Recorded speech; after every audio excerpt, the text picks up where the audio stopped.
Welcome to our YouTube channel. In this video we are going to talk about the top 10 extreme sports in the world. So before starting this video, like this video, and subscribe to our channel for future updates. Do you need a shot of adrenaline? You've come to the right place. These are the world's 10 most extreme sports. While many individuals like a little excitement, now and again to liven up their lives, some folks live for it. These are the world's most extreme sports, ranging from hair-raising experiences to sky-high activities to experiencing nature at its most dramatic. If you're looking for a way to inject some excitement into your daily routine, these extreme sports will do the trick. The world's top 10 extreme sports. Number 10. Bull riding. Bull riding is a rodeo sport in which a rider mounts a bucking bull, and tries to stay mounted as the animal attempts to buck him off. Bull riding in the United States has been dubbed sport's most deadly 8 seconds. To earn a point, the rider must stay on top of the bull for 8 seconds, while gripping a bull rope tied behind the bull's forelegs with one hand. A no-score ride occurs if the rider touches the bull with their free hand, or fails to reach the 8-second mark. Up to 4 judges may judge the rider and 4 judges may judge the bull, depending on the bull riding organization and the contest. A perfect score for most organizations is 100 points. The majority of elite riders score in the mid-70s to high 80s on average. Bull riding traditions exist in Canada, Mexico, Belize, Guatemala, El Salvador, Honduras, Nicaragua, Costa Rica, Panama, Cuba, the Dominican Republic, Colombia, Venezuela, Guyana, Ecuador, Peru, Bolivia, Brazil, Paraguay, Chile, Argentina, Uruguay, the Philippines, Japan, South Africa, England, Germany, France, Italy, Spain, Australia, and the United Kingdom. Number 9. Volcano surfing. While we've all seen a natural catastrophe movie or two, we don't want to put our faith in fate. However, for some, surfing down an active volcano appears to be the ideal day out. If you're the type of person who enjoys dancing with death, this is one of the most extreme sports available. Number 8. Ice climbing. This one is for those of you who enjoy frozen ice worlds and winter sports. Ice climbing is not for the faint of heart, as it necessitates a delicate balance of agility, strength, balance, and stamina. Climbers take on frozen landscapes while battling the odds of avalanches, falling ice, and falling rocks in this hazardous sport. Number 7. Highlining. A daredevil tightrope walker walks a narrow wire between 2 mountains, skyscrapers, or fixed points in the extreme sport of highlining. The tightrope, which is only 1 inch wide, is normally suspended 1,000 feet, 304 meters, over safe ground. Although many highliners use a safety harness, the strength required to climb back to standing is beyond your wildest dreams. Of course, the most famous highliners go it alone, without any safety apparatus, and relying solely on their agility and balance to keep them from dying. Dean Potter, the current world record holder, is the most well-known of these. Number 6. Skateboarding. Skateboarding is a leisure activity, an art form, an entertainment industry employment, and a mode of transportation that originated in the United States, and involves riding and doing tricks on a skateboard. Many skateboarders have developed and inspired skateboarding over the years. According to a 2009 research, the global skateboarding market is worth $4.8 billion in yearly revenue, with 11.08 million active skateboarders. Skateboarding will be featured in the 2020 Summer Olympics, in Tokyo by both male and female teams, according to a 2016 announcement. Skate parks have been built expressly for skateboarders, freestyle BMXers, aggressive skaters, and, more recently, scooters, since the 1970s. Skateboarding, on the other hand, has been contentious in locations where the practice, while legal, has caused damage to curbs, stoneworks, steps, benches, plazas, and parks.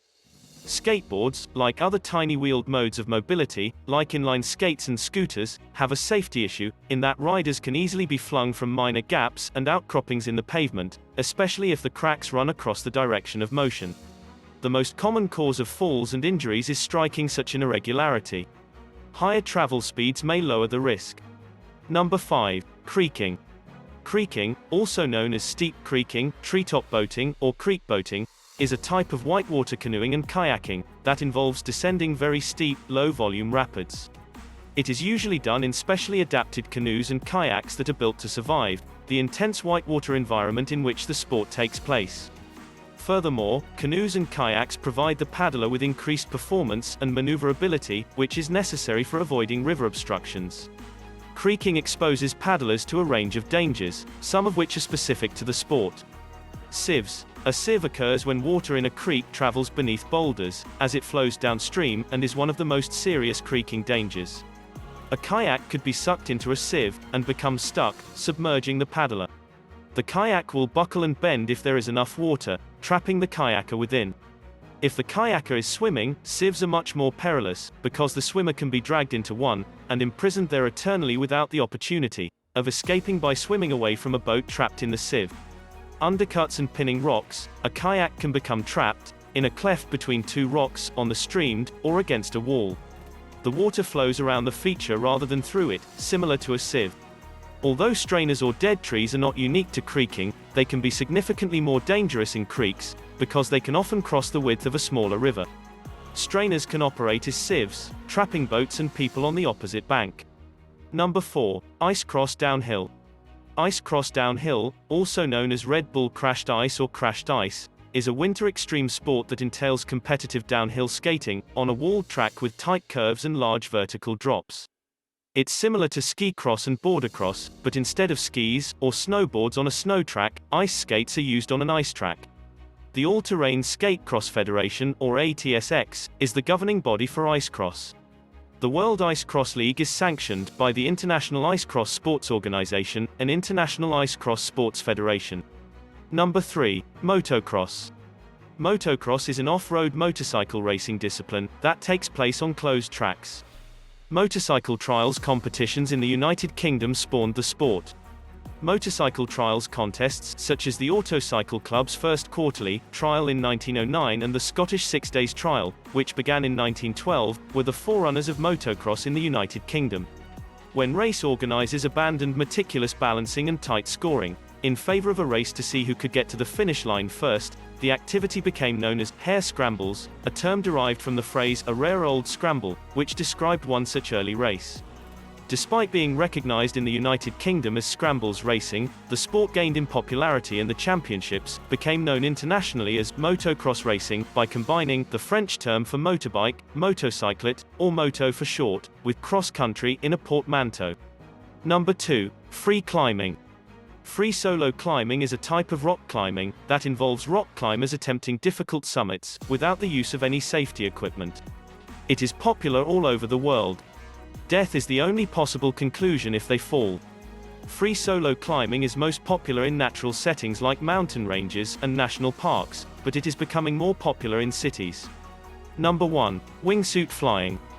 Wingsuit flying, or wingsuiting, is a sport that involves flying through the air, while wearing a wingsuit that increases the surface area of the human body and hence increases lift.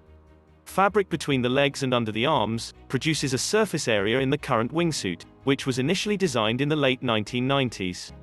Wingsuits are also known as Birdman suits after the inventors of the first commercial wingsuit, squirrel suits because to its resemblance to the wing membrane of flying squirrels, and bat suits due to their resemblance to the wing membrane of bats, due to their resemblance to the animal or perhaps the superhero. What do you think about this video? Do let us know down in the comment section below. If you enjoyed this video and want to hear from us again, be sure to hit that subscribe button before you go.